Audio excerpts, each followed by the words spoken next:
We have found 8 mind-blowing Harry Potter theories that will make you rethink everything. Stay tuned to find out the truth about Hermione Granger's parents.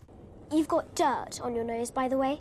Did you know? Neville's wand. Neville has 99 problems, and a wand is definitely one of them. When we first met Neville Longbottom in the books, he is described as a totally inept wizard. In fact, his family thought he was a squib for a long time. Then his uncle launched him out of a window, and Neville bounced. Yikes. Neville struggles with a lot of things, like remembering his robes and everything to do with potions. And he is really bad at casting spells. But Neville is amazing at herbology. But after Book 5, Neville really starts to improve as a wizard. He gets more confidence and his magical skills improve. In the Deathly Hallows, Neville leads the student resistance at Hogwarts against the evil Carrow twins. He fights bravely at the Battle of Hogwarts, and let's not forget that he's the one that kills Nagini, the final Horcrux. So why the sudden change in Neville? This fan theory suggests that Neville's wand is the reason for most of his problems. This theory goes all the way back to 2004 from an old Imgur post. User Soggy Coot points out that Neville's wand was actually his dad's. That's right, the wand that he uses belonged to the hero Aurora Frank Longbottom. Sure, Neville is insecure, but the wand chooses the wizard, right? This wand chose Frank, not Neville. Of course Neville would have trouble casting with this wand. Neville's wand breaks at the battle at the Department of Mysteries in the Order of the Phoenix. He gets a new wand, presumably from Ollivanders, and this wand chooses Neville. That explains why he's suddenly way better at magic. Mary Poppins is a witch. We are heading into crossover territory now. The Harry Potter world is full of amazing witches and wizards. Have you ever wondered if some of your other favorite characters were actually from the same world? There are a ton of fan theories out there about Mary Poppins, including that she is a Time Lord from the world of Doctor Who. But Reddit user BigCBig suggests that Mary Poppins was actually a witch in the Harry Potter universe, and she wasn't just any witch. She was an important witch who works for the Ministry of Magic. This theory suggests that Mary Poppins was, of course, a Ravenclaw. After Hogwarts, she got a job at the Ministry. She was responsible for investigating Muggle-born witches and wizards, and also introducing them to the world of magic. The evidence is totally there. Her bag definitely has an undetectable extension charm on it, just like Hermione's purse, and she teaches the kids to keep their magic a secret. This theory also states that Bert was a squib, which is why he knew all about magic but couldn't perform it. And then this theory takes a dark turn. Where was Mary Poppins when Harry was growing up? Well, Mary loved Muggles and Muggle-borns. She lived with them all the time after all. It is likely that she was a victim of Voldemort in the First Wizarding War. We know he wanted to get rid of all Muggle-born sympathizers, and Mary Poppins would definitely have been outspoken in her support.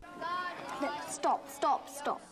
You're going to take someone's eye out. Weasley Wonka. The twins, Fred and George Weasley, are fan favorites. These two talented wizards are always up for a good time. They cause a lot of trouble, but then they put their skills to good use. They open a successful joke store called Weasley's Wizard Wheezes. There are all sorts of cool products, including candies that can make you sick enough to get out of class. In fact, a lot of their products come in the form of candies. Can you think of another famous magical person who made candy? That's right, Willy Wonka. Willy Wonka is totally eccentric. He has a factory in London with weird creatures, the Oompa Loompas. In the book Charlie and the Chocolate Factory, we learn that Willy Wonka is a rags to riches story. What if George Weasley adopted the persona of Willy Wonka after Fred died at the Battle of Hogwarts? He would be so sad about losing his twin that adopting a new life would feel like a good idea. Willy wears eccentric clothes and a top hat. The figure outside the Weasley store wears a top hat. Oompa Loompas are similar to house elves. George loses an ear in Deathly Hallows. In Willy Wonka and the Chocolate Factory, Willy tells Charlie he's a bit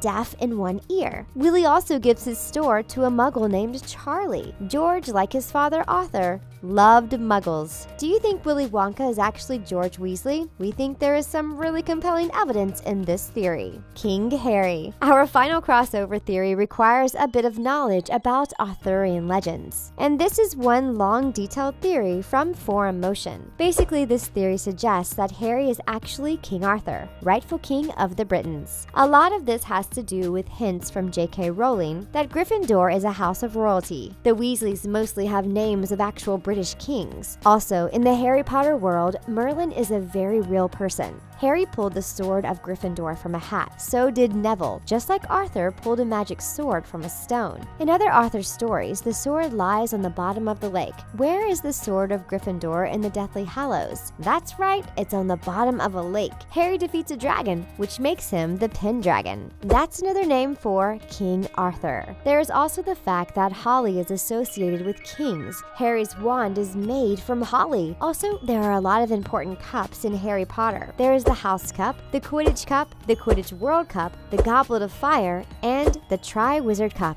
King Arthur's best-known story is about the hunt for another important cup, the Holy Grail. Basically, this theory suggests that not only is Harry a direct descendant of King Arthur, but that he is a reincarnated Arthur. The myths always say King Arthur will return when Britain needs him most. Well, Harry Potter does save the world from the worst wizard ever. Tell me, what exactly is the function of a rubber duck? J.K. Skeeter. If all these crossover theories are true, then that means one thing. The world of Harry Potter is real. We've all wished that this world is real for a long time. We're convinced our Hogwarts letters got lost in the mail, and you can't convince us otherwise. So if there really are witches and wizards among us, how do we know so much about them? There are plenty of people out there who think that J.K. Rowling is just a pen name for a very famous witch, Rita Skeeter herself. Both Rita and J.K.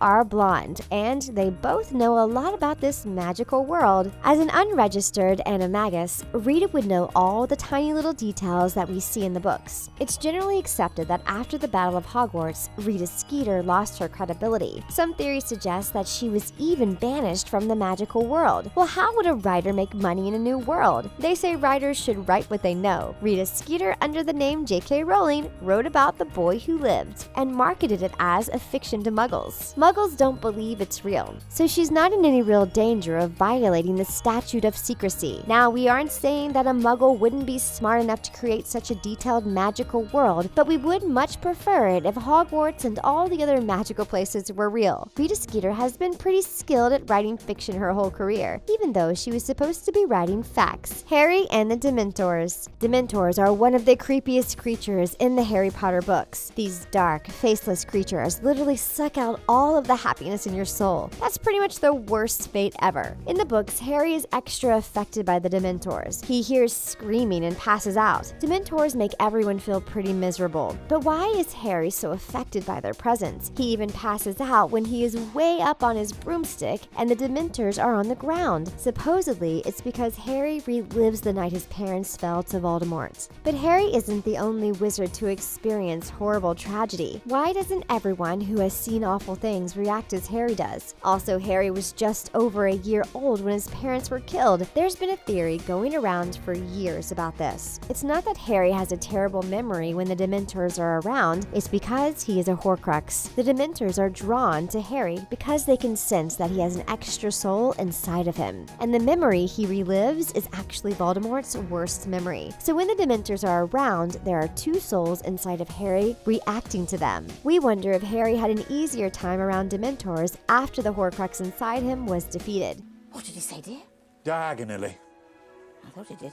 The Sorting Hat Secret. You know how it happens. The first years are taken to Hogwarts by small boats across the Black Lake. They are ushered into the Great Hall, where they see a raggedy old hat sitting on a stool. The hat starts to sing. It spends all year creating a new song about Hogwarts and its founders. Then, one by one, each student is called up to sit on the stool. The Sorting Hat reads their minds and decides which house they belong in. We know Ron doesn't know how the sorting will happen, but he has had 5 siblings go to Hogwarts before him. In fact, most of the students have family members who went to Hogwarts. Why are they all shocked by the Sorting Hat? This plot hole was pointed out by Ben Carlin from the Super Carl and Brothers. How is such a huge secret kept from all these young witches and wizards? The only logical explanation is that the Sorting Hat is under a Fidelius charm. If you remember, in the Order of the Phoenix, this is the charm that requires a secret keeper. Only the secret keeper can reveal the truth to people who don't know it. But once you are in on the secret, you can talk about it to others who know. Number 12, Grimmauld Place is under the Fidelius charm, and Dumbledore is the secret keeper. Harry's childhood home was also under the Fidelius charm. Peter Pettigrew was the secret keeper, and he told Voldemort where it was. So,